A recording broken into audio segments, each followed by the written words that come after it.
안녕하세요. 전기기사 실기시험에서 이거 거의 나온다고 봐야 하는 문제 있죠?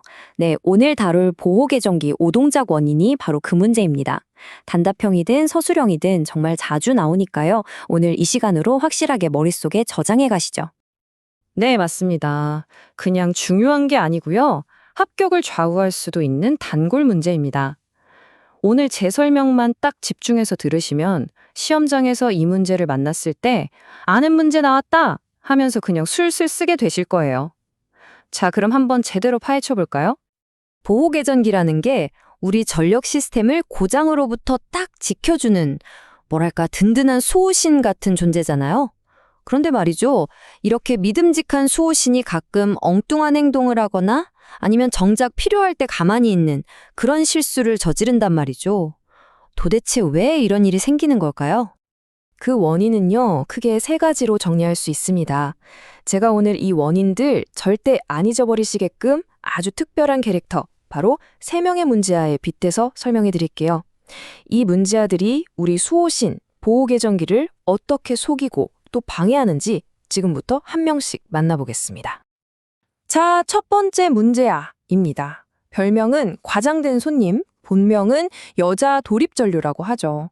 이 친구는요, 아니 별일도 아닌데 엄청나게 요란하게 등장해서 우리 수호신을 깜짝 속게 만드는 아주 골치 아픈 친구예요. 여제 도립전류가 뭐냐면요, 우리가 변압기의 전원을 딱 하고 넣는 그 순간 있잖아요.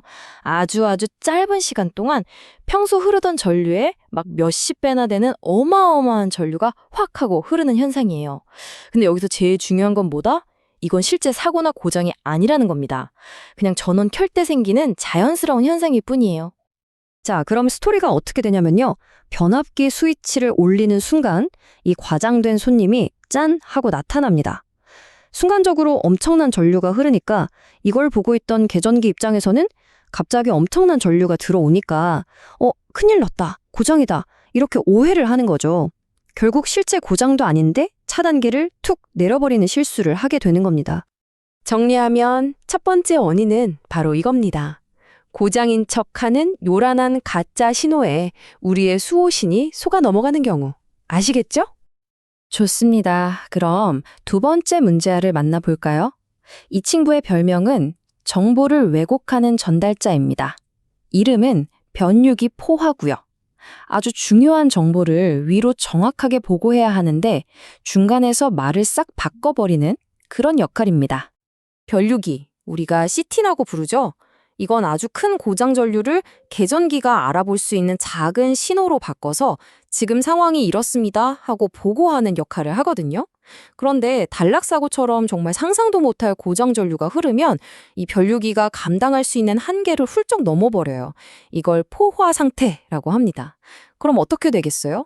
2차 측, 그러니까 계전기 쪽으로는 완전히 엉터리 정보, 왜곡된 신호를 보내버리는 거예요. 자, 여기에서 중요한 포인트가 있어요. 첫 번째랑은 다르게 이건 진짜 고장이 난 상황에서 벌어지는 일이라는 거예요. 엄청난 고장 전류가 흐르니까 정보 전달자인 변류기가 정신을 못 차리고 포화 상태가 된 거죠. 그럼 계전기한테는 엉뚱한 정보가 가고 계전기는 그래서 지금 뭘 하라는 거야? 하면서 올바른 판단을 못 하거나 아예 동작을 안 해버리는 겁니다. 핵심은 이거죠. 정보 전달자가 제 역할을 못해서 계전기가 정확한 정보를 받지 못하고 잘못된 판단을 내릴 수밖에 없는 것. 이게 바로 두 번째 원인입니다. 자, 이제 마지막 세 번째 문제인데요. 이번엔 문제가 바깥에 있는 게 아니에요. 바로 우리 수호신, 자기 자신한테 문제가 생긴 경우입니다. 별명은 둔감해진 수호신. 정식 명칭은 계전기 감도 저하입니다. 계전기도 기계니까 오래 쓰면 낡고 성능이 떨어지겠죠? 또는 처음부터 설정값이 잘못되어 있을 수도 있고요. 이렇게 되면 계전기의 민감도, 즉 감도가 뚝 떨어지는 거죠. 센서가 무뎌졌다고 생각하시면 쉬워요. 그래서 실제 고장이 생겼는데도 이 정도는 뭐 하면서 위험 신호를 놓쳐버리는 겁니다. 흐름을 보면 문제가 보이죠. 계전기 자체가 낡거나 설정이 잘못돼서 감지 능력이 무뎌진 거예요. 이 상태에서 진짜 도둑, 그러니까 실제 고장이 발생해도 알아채지를 못하는 거죠. 당연히 동작을 안 하거나 한참 뒤에야 하고 반응하는 부동작이 일어납니다. 이건 정말 위험하죠. 진짜 사고가 났는데 아무도 모르는 거니까요. 자, 감이 오시죠? 앞에 두 경우는 외부에서 온 가짜 정보나 깨진 정보 때문에 수호신이 속는 거였다면 마지막 이건 수호신 스스로가 둔감해져서 제 역할을 못하는 거예요. 위험을 알아채지 못하고 늑장 대응을 하는 거죠. 차이가 확실하죠? 자, 그럼 이제 제일 중요한 거.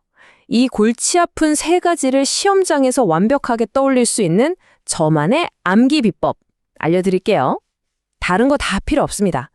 딱 세 글자만 기억하세요. 여, 변, 개. 이걸로 끝입니다. 다시 한번 정리해 볼게요. 첫 번째 문제야. 과장된 손님은 뭐였죠? 여자 도립전료, 가짜 신호에 속는 거였고요. 두 번째 정보 전달 실패는 변류기 포화, 잘못된 정보 때문에 오판하는 거였죠.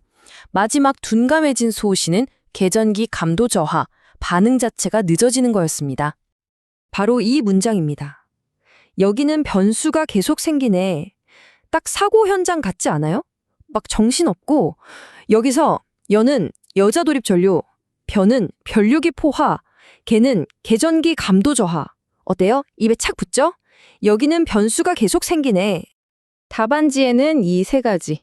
여자 도립 전류, 변류기의 포화, 계전기 감도 저하. 딱 이렇게만 써주시면 그냥 만점입니다. 이제 여변 개만 기억하시면 절대 헷갈릴 일이 없겠죠?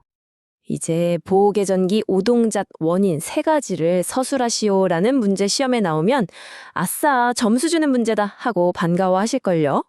오늘 이 내용이 여러분의 합격에 큰 도움이 되기를 바랍니다.